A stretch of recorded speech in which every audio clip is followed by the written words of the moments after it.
Iya, malam. Kita berbincang sedikit bahas tentang Iya.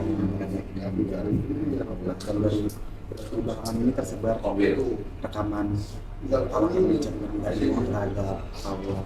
Mungkin dalam Islam ini gimana sih yang hanya melalui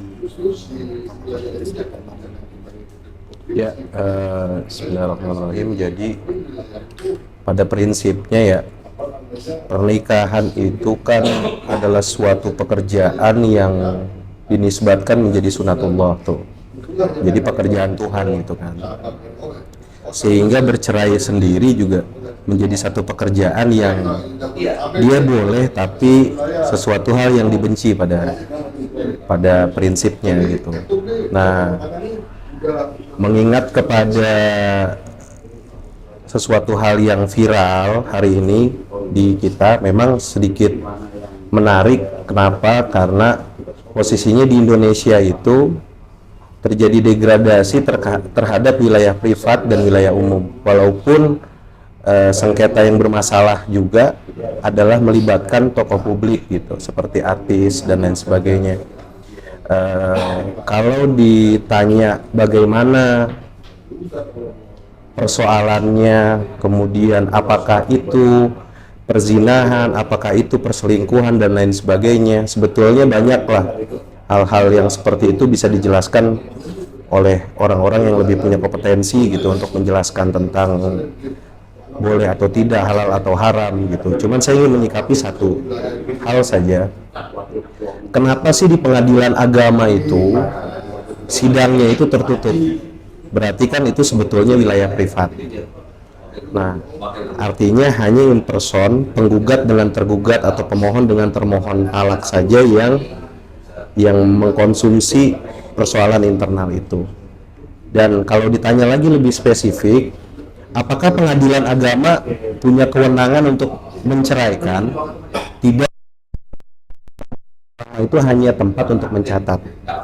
Nah, apa sih fungsinya pengadilan agama itu? Pengadilan agama itu sebetulnya adalah jalan akhir. Jalan akhir bagaimana caranya pengadilan agama itu menyediakan ruang dan yang mengajukan permohonan baik dari pihak laki-laki maupun perempuan agar terjadi perdamaian, agar tidak terjadi perceraian. Sebetulnya ke sana. Terus kalau misalkan alasan perceraian kan macam-macam ya.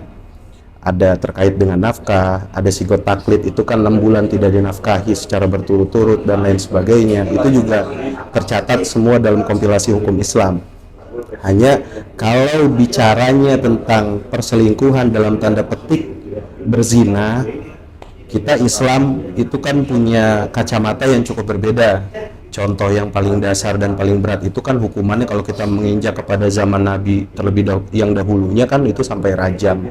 Rajam itu 40 rumah itu ambil batu, kemudian orangnya ditenggelamkan, dikubur, dilempar.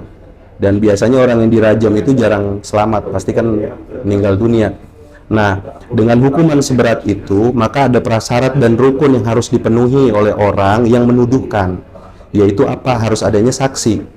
Saksi apa? Saksi orang yang melihat pada saat terjadinya nusus, atau dalam artian terjadinya hubungan badan bersenggama, dan itu tidak boleh satu saksinya, harus 4 orang untuk bisa dijatuhi dan dinyatakan bahwa dia itu melakukan sebuah tindakan perzinahan. Karena itu tuduhan yang sangat berat gitu. Tapi kalau dalam skema bicaranya tentang perselingkuhan, apakah relasi hubungan dia membuka komunikasi dengan lawan jenis tanpa membuka ruang kepada atau meminta izin kepada imamnya itu dibenarkan? Tentu tidak gitu kan posisinya. Artinya banyak hal-hal yang harus dilihat secara bijak. Hanya yang menjadi otokritik saya hari ini adalah khususnya kami dari Perkumpulan Advokatan Indonesia ingin menyoroti bahwa cukupkanlah sebetulnya narasi-narasi bagaimana tentang si ini salah, si A salah, si B benar, kemudian dia berselingkuh atau tidak, karena tuduhan itu sangat tuduhan berat. Apalagi bicaranya tentang katanya pengadilan sudah mengakomodir gitu kan dan lain sebagainya. Ini jangan-jangan Iya, jangan-jangan juga ada penggalan berita yang terpotong-potong. Saya rasa persidangan pengadilan agama bukan ranahnya untuk menguji seorang berzina atau tidak, karena gini, sendiri itu mengatur KUHP pidana tentang perzinahan. Nah, sementara pengadilan agama itu hanya fungsinya untuk mencatatkan perceraian.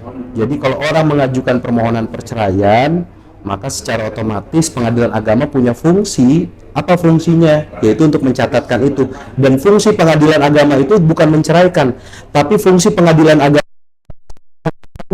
dan ruang untuk para pihak itu sebetulnya berdamai. Fungsi pengadilan agama. Jadi tidak ada tuh pengadilan agama menyatakan bercerai, menceraikan, itu tidak ada. Hanya pengadilan agama gitu. Pengadilan agama hanya jalan akhir untuk mencatatkan. Dan kalau bicara tentang sidang cerai, itu kan pastinya pernikahan itu kan terjadi karena adanya dua kehendak untuk hidup bersama. Ketika salah satu pihak sudah tidak berkehendak, otomatis terlepas, agama hanya berusaha untuk mungkin yang ini enggak cocokin, makanya itu adalah mediasi di sana.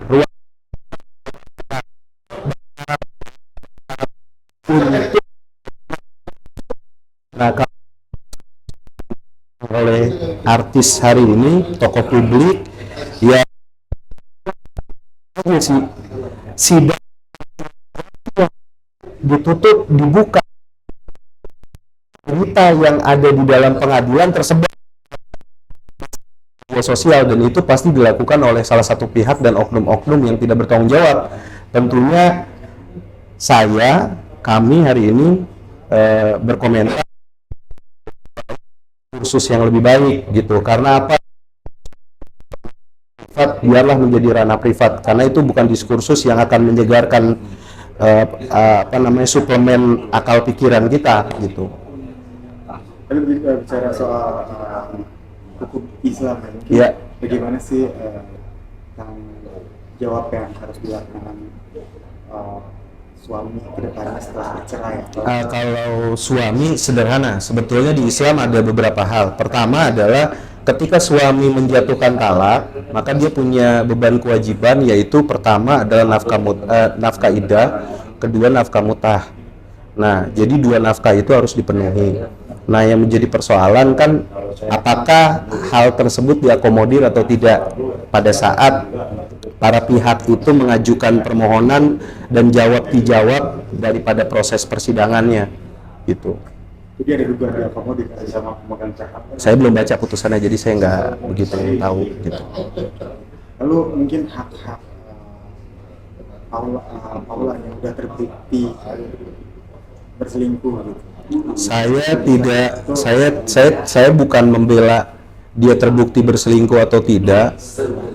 Cuman maksud saya begini, ini harus didudukan porsinya. Jadi yang dimaksud dengan berselingkuh itu harus disepakati dulu. Makna daripada perselingkuhan itu apa? Di mana batasnya? Karena kan akan menjadi bias. Apakah perselingkuhan itu sampai kepada perzinahan? Apakah perselingkuhan itu hanya sebatas cacat dan lain sebagainya? Karena perlakuannya juga jadi berbeda. Kalau maka Indonesia hari ini menyediakan ruang di Kitab Undang-Undang Hukum Acara Pidana terkait dengan perzinahan, gitu. Nah,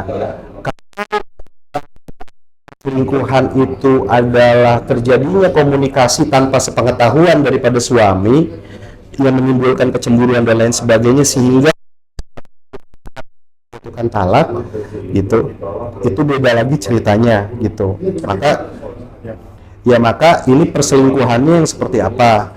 Kemudian kalau bicaranya tentang sudah terbukti berselingkuh, sebatas mana terbukti selingkuhnya? Karena untuk menghukumi seseorang bersalah itu kan kita punya variabel-variabel tertentu gitu. Tidak serta-merta langsung terjadi begitu saja. Tapi kalau definisi selingkuh dalam Islam itu seperti apa sih? Kalau kita kan begini ya, disebut selingkuh dalam konotasi dan artian serapan bahasa yang ada di Indonesia itu kan berarti dia menjalin hubungan dengan pihak yang bukan mahramnya gitu kan posisinya, berarti itu dianggap selingkuh. Nah, sejauh mana hubungan itu? Nah, itu kan menjadi repot lagi, tadi saya bilang tergantung dari mana kita mau memandangnya, perspektif selingkuh itu. Kalau perselingkuhan itu ditetapkan, dilekatkan pada hubungan badan, maka tadi berarti saksi yang melihat gitu kan, saksi yang melihat gitu. Atau kalau sekarang ada bukti lain, misalnya ada video bersenggamanya tersebar di media sosial dan lain sebagainya, itu mungkin menjadi cerita yang lain gitu posisinya. Tapi kalau ini tidak dan lain sebagainya, kita tidak bisa menyatakan itu adalah selingkuh dalam perspektif atau dalam tanda petik berzina gitu maksud saya. Tapi kalau di hukum Islam itu termasuk selingkuh kan, buktinya kan ada chat, terus itu CCTV. Jadi kalau di Islam begini Mas, kalau di Islam itu lebih spesifik lagi, ya itu dikatakan kalau berhubungan dengan pihak ketiga, berkomunikasi tanpa izin dan lain sebagainya, itu kan ada kategori-kategori durhaka dan lain sebagainya, membangkang. Tapi tidak juga bisa kita hukumi dia berzina gitu. Maksudnya kan gini Mas, mohon maaf ya. Jadi konotasi serapan kata yang dipahami oleh awam berzina itu Mas, ya kan? Jadi yang gitu artinya pasti ada hubungan di luar sama dengan pihak ketiga gitu. Nah maksud saya tempatkan itu dengan bijak gitu. Ada nggak bukti-bukti yang mengarah ke arah sana gitu? Kalau tidak ada, ya kita tidak bisa bilang itu perselingkuhan dalam perspektif yang dipahami oleh umum ya, berzina itu maksud saya. Karena sebenarnya selingkuh itu luas. Walaupun berbeda, jangan gitu Mas. Kalau kali kemudian suami bisa jatuh talak di situ. Nah, komunikasi dengan lawan jenis pun sudah menjadi satu hal yang salah. Nah, kalau perselingkuhan yang dipahami oleh awam itu adalah perzinahan, itu tidak tepat dilekatkan pada seorang perempuan, seorang ibu, gitu kan? Saya bukan bela di sini. Cuman maksudnya harus ada ikat yang menunjukkan ke arah sana. Contoh, kalau di Islam itu harus, karena hukumannya berat, Mas, gitu. Jadi tidak bisa orang dihukumi berzina tanpa ada saksi, harus 4 Mas. Kalau cuma orang, Mas, gitu. Walaupun kalau kita bicaranya Islam tadi ya, gitu. Terkecuali bukti yang lain, kalau sekarang kan era digital, ada bukti persetubuhannya tersebar, tersimpan, nah itu lain cerita, gitu posisinya. Secara general Bang, maksudnya secara umum kalau untuk hukum dalam Islam itu orang yang perempuan yang selingkuh itu hukumannya, dosanya itu satu persen kakinya. Oh iya, kalau misalkan itu kan udah jelas Mas, banyak lah. Kalau apa namanya, kalau hal-hal yang berhubungan dengan bagaimana menghukumi orang yang berzina tidak akan cium bau surga, banyak ulama-ulama kaul-kaul juga menyatakan itu. Cuman hari ini balik lagi ya kan, hal itu kan privat. Berarti kalaupun terjadi atau tidak kan hanya dia dan Tuhan yang tahu dan orang yang melakukan gitu. Nah, hanya yang menjadi persoalan hari ini adalah kami dari PAI yang menyarankan lah ada diskursus yang lebih sehat lah gitu kan. Tidak kita mengurusi urusan privat saja gitu kan. Seperti itu kalau dari kita. Memang harus dibawanya ke hukum bidang. Punya gini Mas ya, pengadilan agamanya kontennya tertutup, tapi isi dari pengadilannya terbuka kan gitu, dikonsumsi oleh masyarakat luas, bahkan isi percakapan dan lain sebagainya. Ini kan adalah suatu hal yang kurang tepat gitu. Itu tanggung jawab siapa Bang kalau tersebar itu? Apa tanggung jawab pengadilan atau tanggung jawab? Nah, kita ya mungkin nanti kita lihat dari mana sumber itu berita itu bisa keluar kan gitu ya. Harus ada tempat lagi. Cuman maksud saya hari ini adalah ini kan sekarang era media sosial kan bisa diakses oleh semua umur gitu kan. Nah, artinya berita-berita hal-hal yang semacam itu gaya menjadi ada satu tempat yang membuat filterisasi untuk bisa mana yang bisa dikonsumsi publik, mana yang tidak gitu.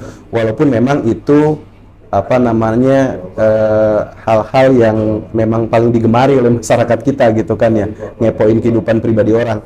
Cuman buat kita, siapa yang mau menutup aib orang lain, Tuhan akan tutup aibnya. Gitu. Aku mau tahu sih, mau tahu dong penjelasan dalam hukum Islam itu sebenarnya gimana sih kalau kita menceraikan karena salah satu alasannya sang istri terjangkit penyakit. Nah, kalau misalkan istri terjangkit penyakit, kemudian kita menceraikan, penyakitnya penyakit apa dulu, gitu kan? Penyakit yang tidak bisa disembuhkan. Nah, kalau itu kan posisinya ya tergantung daripada si suami ya, karena kan di situ ada hak dan kewajiban. Kalau memang dipandang istrinya sudah tidak bisa menunaikan kewajibannya, gitu kan? Nah, suami juga kan punya kebutuhan di situ kan yang perlu ditransaksikan secara halal. Ya itu menjadi alat yang sah juga sih. Alat yang sah. Alat yang sah. Jadi karena gini, perceraian itu adalah sesuatu yang dibenci, ya kan? Kenapa Tuhan benci? Karena Tuhan inginnya manusia itu berpasang-pasangan. Itu apa namanya semangatnya nih, gitu. Bahkan kalau jauh lebih dalam, pernikahan itu kan ibadah yang sangat luar biasa sampai seumur hidup kita, gitu kan. Nah, kalau dasarnya membangun hubungan rumah tangga itu adalah sebabnya pertama adalah karena adanya kebutuhan biologis yang harus tersalurkan, kemudian istri di tengah jalan tidak bisa melanjutkan atau tidak bisa memberikan kewajibannya, ya dilematis kan buat si laki-lakinya. Ya sarannya mungkin cuma dua sih ya nikah lagi atau mungkin bercerai mungkin, gitu kan, karena kan kehidupan terus harus berjalan, gitu posisinya. Kehidupan pertama harus terus berjalan, kemudian yang kedua juga ada hak dan kewajiban yang dipikul oleh pasangan, baik si istri maupun si laki-lakinya, gitu kan posisinya. Siap.